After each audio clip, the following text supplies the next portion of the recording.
Shalom semuanya, apa kabar? Jumpa lagi bersama saya Romeo Dirk Junior di channel yang spesial menyajikan video-video apologet Kristen dan video-video kesaksian Kristen yang berasal dari sumber-sumber data yang terpercaya dan valid. Video ini bertujuan hanya ingin mengedukasi penonton tentang apa yang dibahas sesuai judul video. Selamat malam Maisa Lubis. Ya, malam Kak. Belum bisa buka kamera ya. Silakan pertanyaannya apa, cantik? Bentar ya Kak. Bentar.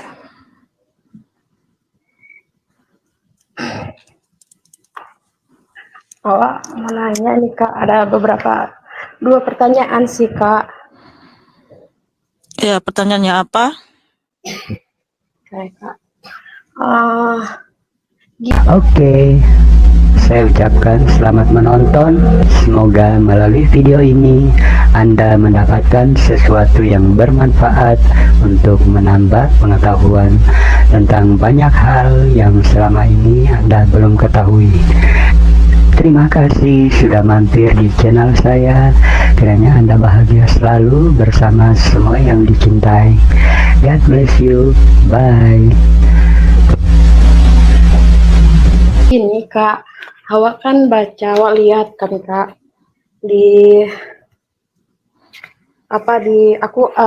saya lihat di Google kan. Saya coba searching bahwasanya di Yohanes 20 ayat 17 ya. Aku akan pergi kepada Bapakku dan Bapakmu, Allahku dan Allahmu. Itu itu menegaskan kalau si Yesus mengaku dia tuh bukan Tuhan gitu Kak. Karena dia sendiri mengatakan. Mohon maaf Kak. Ya. Saya tahu kamu kan bukan Kristen ya. Iya. Iya. Saya cuma ingin tanya. Ya maksudku bentar gini. Kalau memanggil Tuhan Yesus jangan bilang si Yesus dong. Tolong hormati sedikit. Karena kita memanggil orang yang lebih dewasa, lebih tua di atas kita aja nggak manggil pakai sisi gitu. Ada etikanya dong dalam bertanya ya. Tolong ya. Harus ada sopan santunnya gitu. Karena kita manusia kan diciptakan diberi akal pikiran dan kecerdasan gitu. Jadi ada etika lah dalam bertanya gitu loh. Oke, aku ulang ya Kak ya. Aku ingin bertanya nih. Nggak usah diulang. Saya tahu maksudmu itu. Iya. Oke. Jadi gini, ya. Yohanes 20 ayat 17. Ini pertanyaan kedua. Enggak, satu aja. Satu aja. Yohanes 20 ayat 17 itu, ya kan?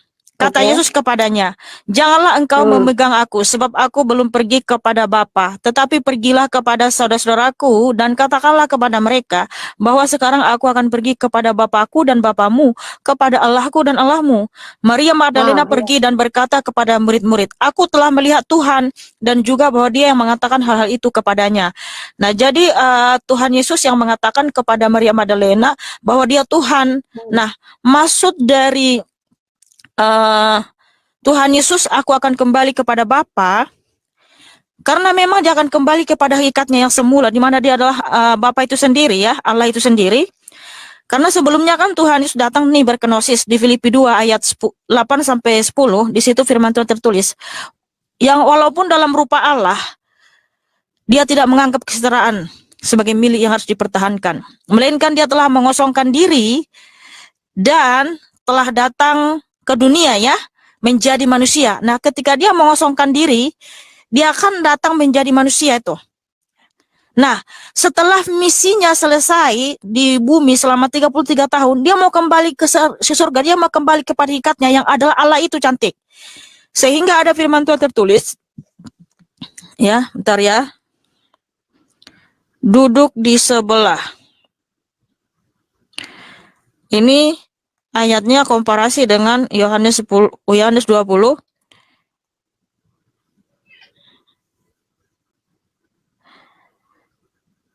Ntar dulu ya, aku lihat dulu ayatnya.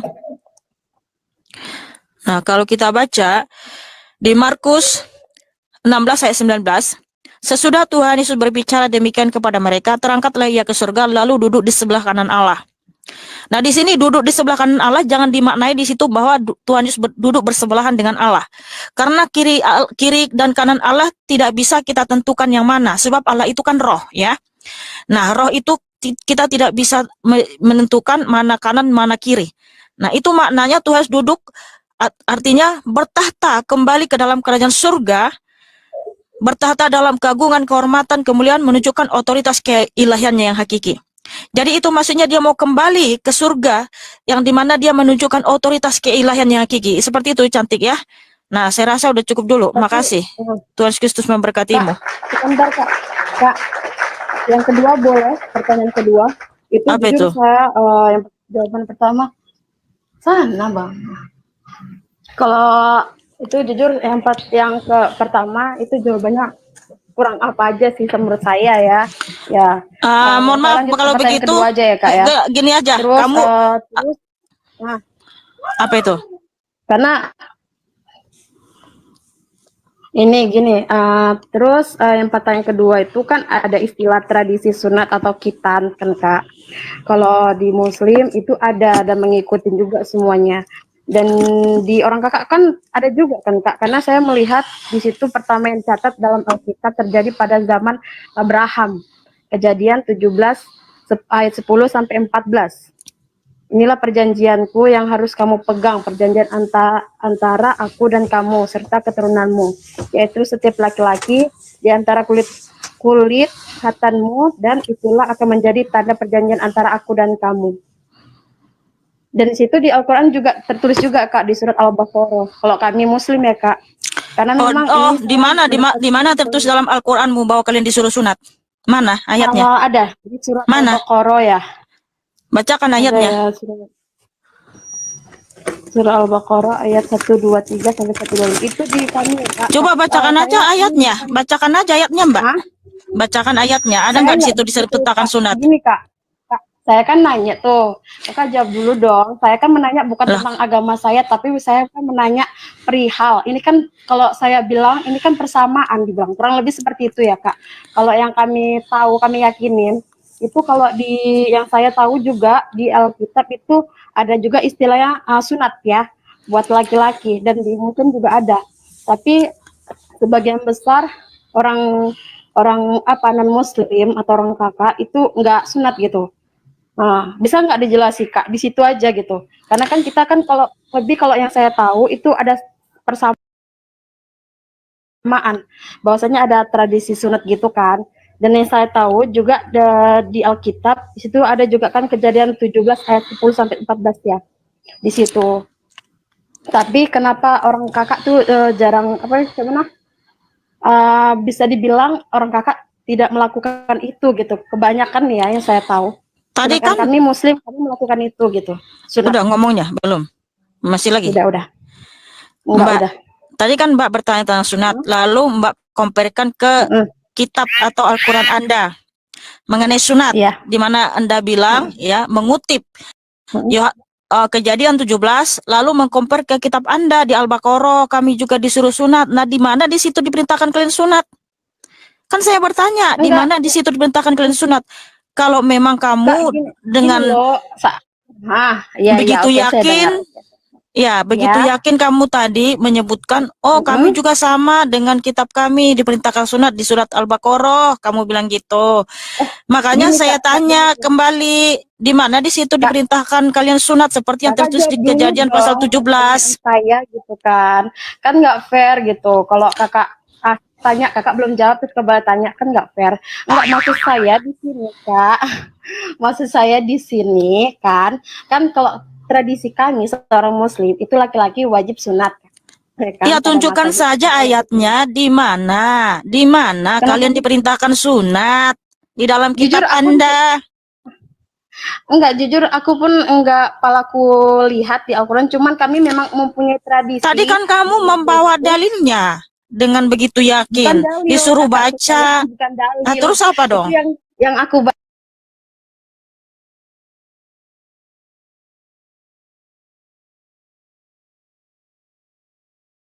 bahas Google. bukan dari Alkitab ya Kak ya, memang ya dari Google aku searching kan, karena aku kayak ngerasa aku punya teman juga nih kan, teman gitu.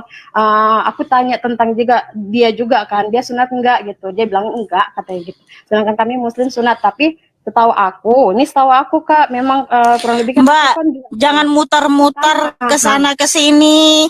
Saya minta tunjukkan dalilnya. Kalian disuruh sunat seperti tadi kamu compare Kakak di kejadian 17. kakakku sayang, denger ya Kak.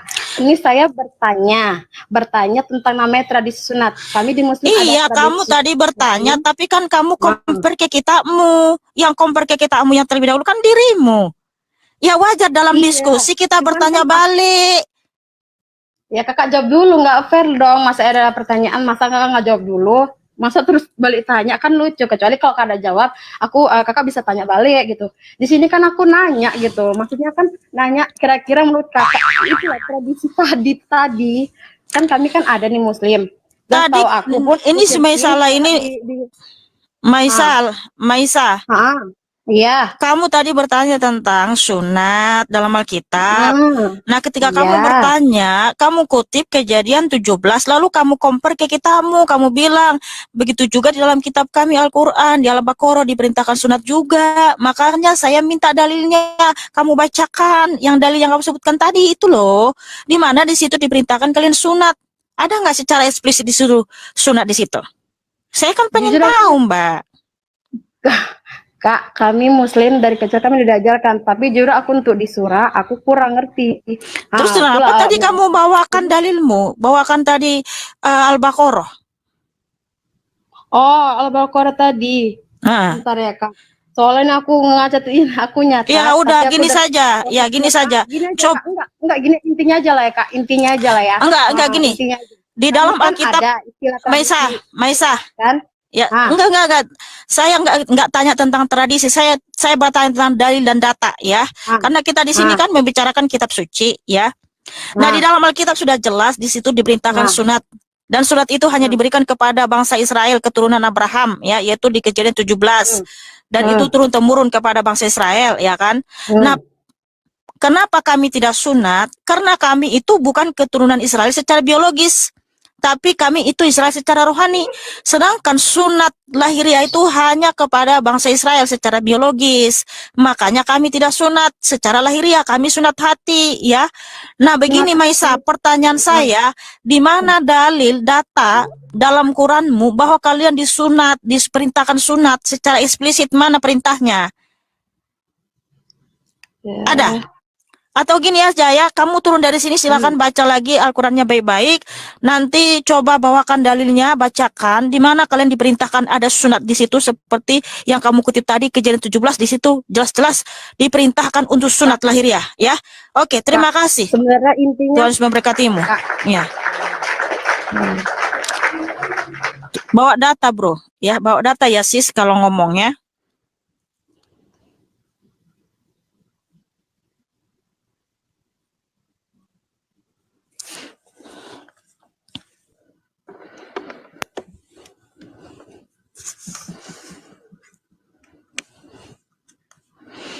Ya, selamat malam Islam agamaku. Silakan buka kamera.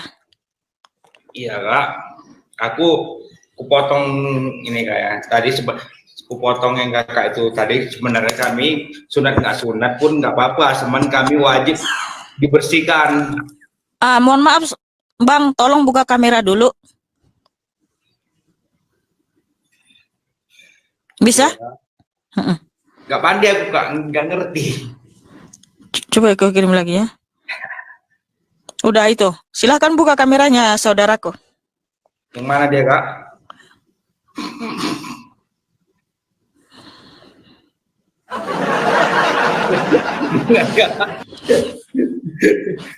Halo. Ya udah, pertanyaannya apa tadi Bang? Iya. Sebenarnya kami kalau sunat nggak sunat kami nggak apa-apa, cuman kami kan orangnya suci, kami kalau ke sembahyang kan wajib dibersihi, ngerti kan Kak? Oh, berarti sunat itu nggak wajib bagi kalian? Ya kalau kita bilang Kak, kita bilang namanya sunat, itu sunat Kak. Kalau kita kalau kita misalnya lah kami kan mau ambil sembahyang, mau ngambil wudhu, kami kan wajib bersih, tapi nggak mungkin lah kami bersihkan tiap hari. Itu kan namanya najis, Kak. Terus kalau nggak disunat gimana dong? Kalau nggak disunat kan kami kalau macam mana kita bilang kayak kami kan mau ke sembahyang. Katanya harus disunat, tapi abang bilang nggak wajib. Benar ya? Nggak wajib ya? Itu kan sunat, Kak. Nah, Sunat. itu dibilang orang di bawah itu katanya wajib, itu sunat. Terus kok abang bilang Kalau nggak kami, wajib? Kak, kami sunat nggak apa-apa, tapi kami Oh, nggak apa-apa. setiap sholat kami wajib dibersihkan karena itu kotoran, Kak. Kemanapun itu namanya najis. Sebenarnya itulah makanya kami kalau kita bilang sunat, Kak. Kita bilang, Oh, baru tahu saya, Bang. Berarti dalam Islam itu sunat itu nggak wajib ya? Itu kata saudara kita ini loh ya, bukan saya yang bilang. orang dari guru saya kayak gitu, Kak. Macam mana? Aku kan pernah nanya juga, Kak. Itu kalau sunat itu kita kalau kita apakah boleh nggak sunat? Boleh, tapi kita di setiap kita mau sholat wajib kita bersihkan karena itu kotoran, makanya kami disunat kalau Wajib katanya, oi. Mungkin kamu belajar dulu lagi, Bang ya. Belajar yang banyak dulu, Bang ya, dan coba nanti. saya udah banyak belajar, Kak. Oh, kalau kamu udah banyak belajar, saya mau tanya dong, dalil atau data sunat di dalam kitab abang ada? Seperti yang tadi dibawakan oleh si Mei saya tadi tuh. Ada?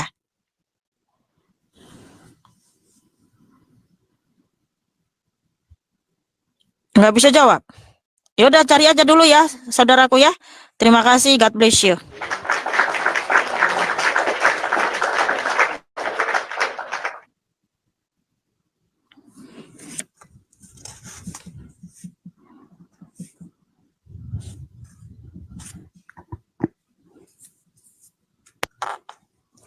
Thank you, Benny.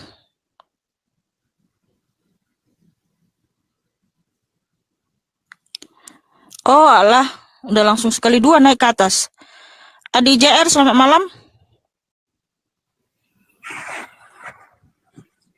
Halo Adi JR. Lama nggak ada suara. Oke, AA Pancar, selamat malam. Selamat malam. Ya, silakan saudaraku. Ya, terima kasih. Bisa buka kamera dulu. Buka kamera dulu, Bang. Boleh.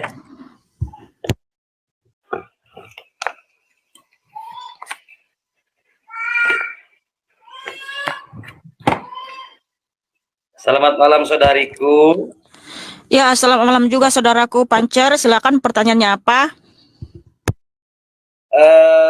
Mohon maaf.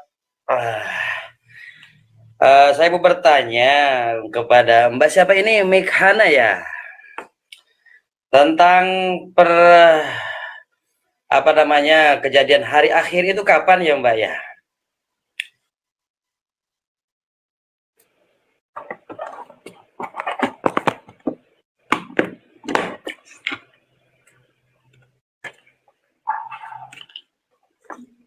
Halo Mbak? Iya Bang, saya langsung jawab berdasarkan ayat firman Tuhan aja Bang, di dalam Alkitab ya. Ya. Akhir zaman itu kapan? Ya. Di Markus. Bukan akhir zaman, Mbak. Hari akhir. Iya. Markus 13 ayat 32, Matius 24 ayat 36. Tuhan Yesus berfirman, tetapi tentang hari atau saat itu tidak seorang pun yang tahu, malaikat-malaikat di surga tidak, dan anak pun tidak, hanya Bapa saja. Nah, jadi hanya Tuhan Yesus saja yang tahu kapan hari akhir itu, karena hari akhir itu kedatangan Tuhan Yesus datang kembali, saudaraku. Nah, hanya Tuhan Yesus yang tahu kapan dia datang kembali ke dunia ini. Yang jelas, sebelum Tuhan Yesus datang, apa nasihat Tuhan Yesus kepada kita? Yaitu supaya kita berjaga-jaga ya, Matius 24 ayat 42. Karena itu berjaga-jagalah, sebab kamu tidak tahu pada hari mana Tuhanmu datang. Tetapi ketahuilah ini, jika tuan rumah tahu pada waktu mana pada malam hari pencuri akan datang, sudahlah pasti ia berjaga-jaga dan tidak akan membiarkan rumahnya dibongkar. Maksudnya di situ kita tidak tahu kan hari kedatangan Tuhan sudah datang kembali, Bang. Nggak ada seorang pun yang tahu, hanya Tuhan Yesus yang tahu. Nah, tetapi nasihat Tuhan Yesus kepada kita, berjaga-jagalah supaya ketika Tuhan datang kembali kita didapati setia. Nah, karena hanya orang yang setia kepada Tuhan Yesuslah yang dibawa masuk ke dalam kerajaan surga. Ya, sebab Tuhan Yesus berfirman di Wahyu 2 ayat 10, hendaklah engkau setia sampai mati dan aku akan mengaruniakan kepadamu mahkota kehidupan. Nah, seperti itu abangku. Ya. Jadi tidak ada yang tahu ya. Hanya Tuhan Yesus yang tahu, Bang. Begitu ya. Iya. Tadi ada apa penjelasan-penjelasan yang lain, Mbak ya. Oh, ini mohon maaf karena kita di Indonesia ini saling beragam suku dan beragam agama yang kita saling menghormati, saling menghargai ya. Tadi saya sedikit menyimak tentang sunat itu gimana, Mbak? Itu. Ya, kenapa dengan sunat, Bang? Tadi ada yang berbicara tentang masalah sunat tadi. Saya sedikit nyimak tadi baru masuk soalnya baru gabung. Bagaimana itu tadi? Iya, kenapa dengan sunat? Ya katanya wajib, katanya sunat gitu gimana tadinya maksudnya dan tadi yang dibahas Mbak itu apa tadi? Itu kan kata dia, katanya di dalam agamanya tidak wajib sunat. Dia bilang gitu, bukan saya yang bilang loh. Oh, maksudnya disunat. Iya, disunat, nggak wajib katanya. Iya. Di sunat itu kalau pengetahuan saya itu ada kaidah usul fikih, Mbak ya. Ada kaidah usul fikih. Ada kaidah usul fikih yang tadinya sunat jadi hukumnya jadi wajib gitu. Ya, itu kan bukan saya yang bilang itu, Bang. Begitu ya. Kirain dari pembahasan itu. Iya, tadi kan saya minta dalil. Ada di kitab Injil ada kan penjelasan tentang sunat, ada nggak? Oh, di Alkitab ini jelas sekali ada perintah sunat, Bang, ya. Karena sunat itu hanya diberikan kepada bangsa Israel. Nah, tadi kan saya minta dalil dan data di mana kalian diperintahkan dalam kitab kalian sunat secara eksplisit. Diperintahkan sunatlah engkau secara eksplisit. Ada nggak? Sunatlah kulit kahatanmu gitu, ah. Ada? Ada. Ada? Di mana, Bang? Di Al-Quran. Ayatnya bisa dibacakan, Bang? Surat Ibrahim. Summa auhayna millata Ibrahim hanifa. Summa auhayna millata ya, Ibrahim. mana di situ diperintahkan sunat, Bang? Kita mengikuti jejak Nabi seperti Nabi Ibrahim yang sekarang dipakai sampai sekarang itu adalah sunat namanya kalau di saya begitu, Mbak. Begitu. Loh. Jadi bukan perintah sunat. Yang saya tanya, Bang, saya tanya, Bang, perintah sunat secara eksplisit, sunatlah kulit hitanmu atau apa gitu, mana gitu loh. Emang di Injil ada seperti itu? Oh, memang harus, iya ada, Bang, karena tadi kan dia compare Kejadian 17. Cuman kita ikut kepada Nabi. Nah itu ayatnya mana? Summa auhayna millata Ibrahim hanifah. Ya, di mana di situ dibilang sunat, Bang? Nggak ada di situ sunat. Nah, ini kan di Kejadian 17 ayat 10, Tuhan Yesus berfirman kepada Abraham, inilah perjanjianku yang harus kamu pegang, perjanjian antara aku dan kamu serta keturunanmu, yaitu setiap laki-laki di antara kamu harus disunat, haruslah dikerat kulit kahatanmu, dan itulah akan menjadi tanda perjanjian antara aku dan kamu. Nah, ada jelas gini, Bang, secara eksplisit diperintahkan sunat itu gitu loh. Tuh. Terus itu di kitab Mbak itu mohon maaf itu ada apa namanya pemanfaatan daripada sunat itu seperti apa?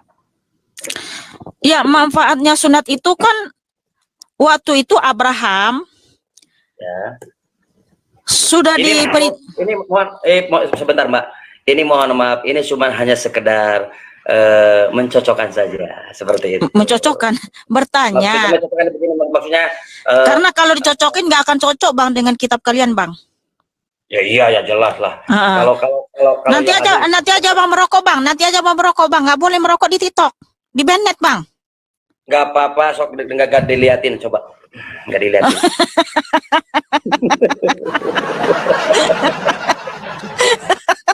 Coba lanjut lagi Mbak. Lanjut Abang kalau lagi. merokok jangan Manfaatnya. kelihatan di kamera ya. Nanti Iya. asapnya entah hembuskan ke kantong plastik dulu ya. Jangan sampai Iya. kelihatan berhamburan di situ asapnya. Nanti kena banned bang.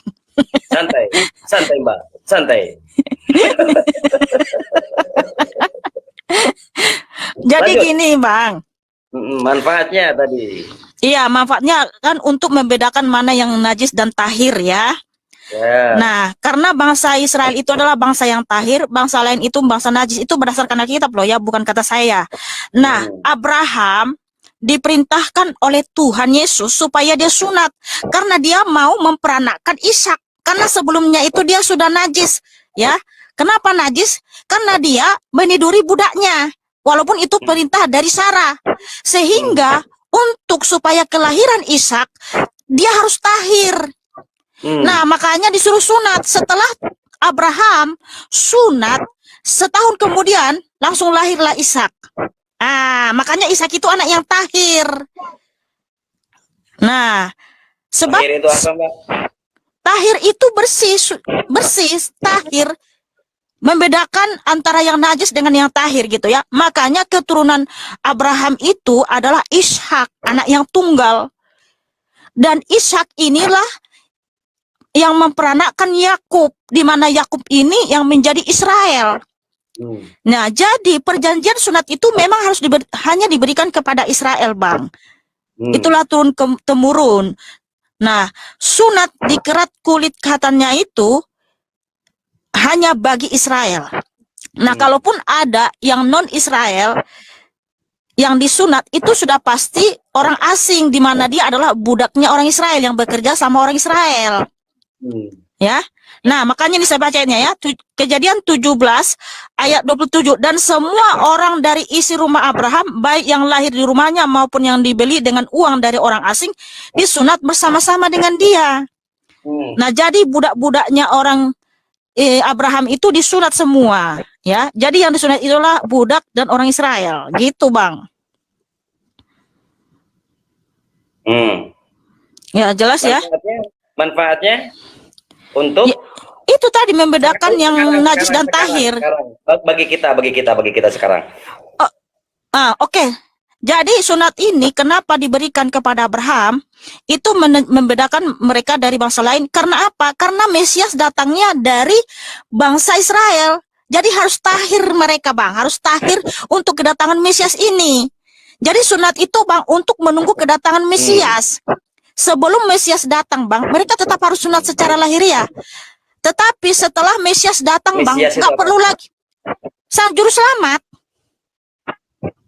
Nah, setelah sang Juru Selamat datang, Bang, yaitu Tuhan Yesus, tidak perlu lagi sunat lahiriah. Kan Mesias sudah datang.